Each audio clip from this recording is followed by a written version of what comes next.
Okay, this is the rear suspension of my ST-RR Evo, and I'm going to replace the pin in this swing shaft. So, although it is possible to do it while it's attached to there, I'm going to take this off because it'll be easier by doing that. So, I'm going to put this in here, loosen that, take this thing off. Okay, so now I have the swing shaft, and if you look closely here, you can see that it's not round. These little pins in here, they're worn quite a bit actually. So what I'm going to do is get a socket that's 4 millimeters, and the pin can sit inside there, and I'm going to put it in the vise like this. Okay, and when I close the vise, try and get the pin on this side. You'll see that the pin is going to get pushed part of the way through. So I got to put a lot of pressure, and the pin's moving out of the shaft already. Okay, so now the pin can only go that far because this part here dropped into the socket, but nothing else can make the pin push in further. So what I'm going to do is get a pin that's a smaller diameter. This is actually a Mugen pin that I think is 2.5 millimeters, and I'm going to use this to push the pin the rest of the way through. So using a pair of needle nose, I'm going to use that to hold the pin.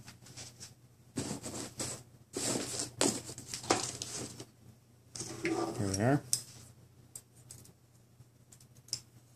So I'm going to put this end back into the socket, open this up a little more.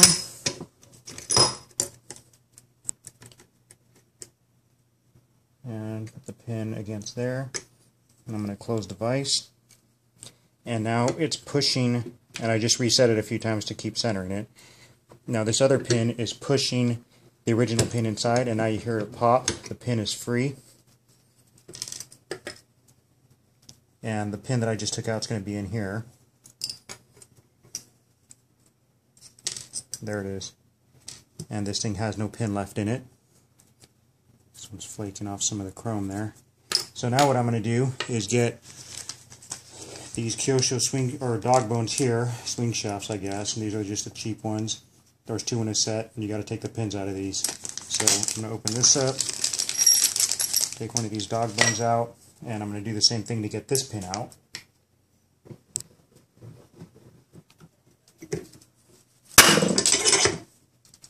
The pin just popped, that's all.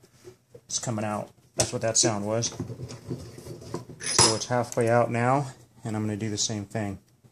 2.5 millimeter pin. The reason I'm using this is because it's smaller and it'll just go straight through, so it can push it out.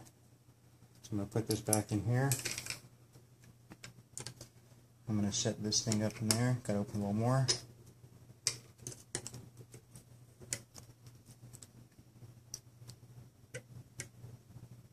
Sometimes it's a little bit fiddly, but okay, that's off center. Just recentering that.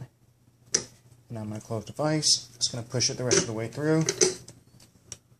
Okay, the pin's out. There's the original, or the pin that I'm using as a pusher. The pin has come out of this end, and the pin's right here in the socket now. So now I have a good pin that I'm going to put back in here to rehabilitate this thing. Okay, so what I can do is put this socket on there, put this on there. Oops, this part gets a little tricky without the help of an assistant. Okay, so I'm going to do this in 2 stages. I can see this is going to be kind of hard to do with the socket and do it only in 1 stage. Okay, so I'm going to keep closing this.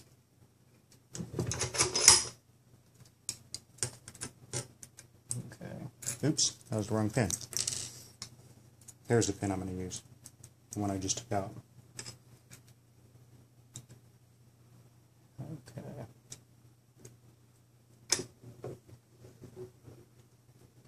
I'm going to close the vise. It's pushing the pin in.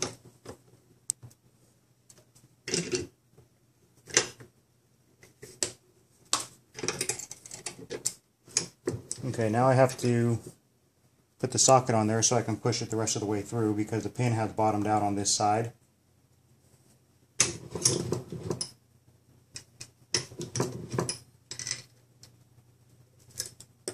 So now the vise can push the pin into the socket.